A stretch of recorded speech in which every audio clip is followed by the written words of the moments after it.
টানা দুদিন ধরে ধর্মঘট চলছে বাস ও অটোর।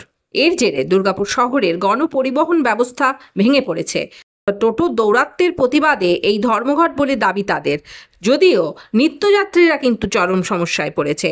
যারা ঘর থেকে বেরিয়েছেন তারা বাড়ি ফিরে যাওয়ার কোনো মাধ্যম না পাওয়ায় চরম সমস্যার মধ্যে তারা।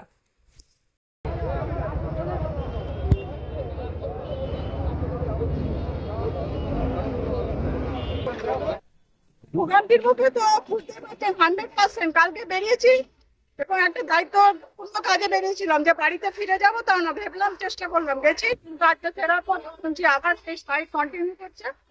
ভীষণভাবে আমরা আমার মতন হয়তো হাজার হাজার নাগরিক রয়েছে যাদের কাছে আপনাদের মাধ্যমে বলতে চাই যে হ্যাঁ, বন টাকা এটা গণতান্ত্রিক অধিকার, গণতান্ত্রিক দেশে গণতন্ত্র মেনেই চলছে, কিন্তু নাগরিকদের যে সমস্যা হচ্ছে সেই সমস্যার দিকে প্রশাসন যাতে তাকায়, সমাজ ব্যবস্থা যাতে তাকায়, এই বলা, আর কিছু না। আজকে আমার বাড়ি ফেরাটা হচ্ছে মেন ব্যাপার, সেজন্য আপনাদের মাধ্যমে আমি জানাচ্ছি।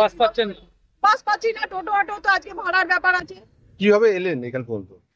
আমি কালকে বেরিয়েছি, আজকে বনগা থেকে বাস ধরে বিরিঙ্গি মোড়ে নেমেছি। বিরিঙ্গি মোড়ে একটা টোটো এত দূরে আসেনি, মাঝপথে নামিয়ে দিয়েছে, বলছে অত দূর যাবো না দিদি, এরকম সমস্যা। আমি ঠিক আছে, যত দূর এসেছি, তারপরে হেঁটে হেঁটে এখানে এসে এরকম একটা সিচুয়েশনের মধ্যে পড়েছি। দিদি নাম? কবিতা সেনগুপ্ত। কোথায় যাবেন? আমি যাবো আড়া কালীগঞ্জ।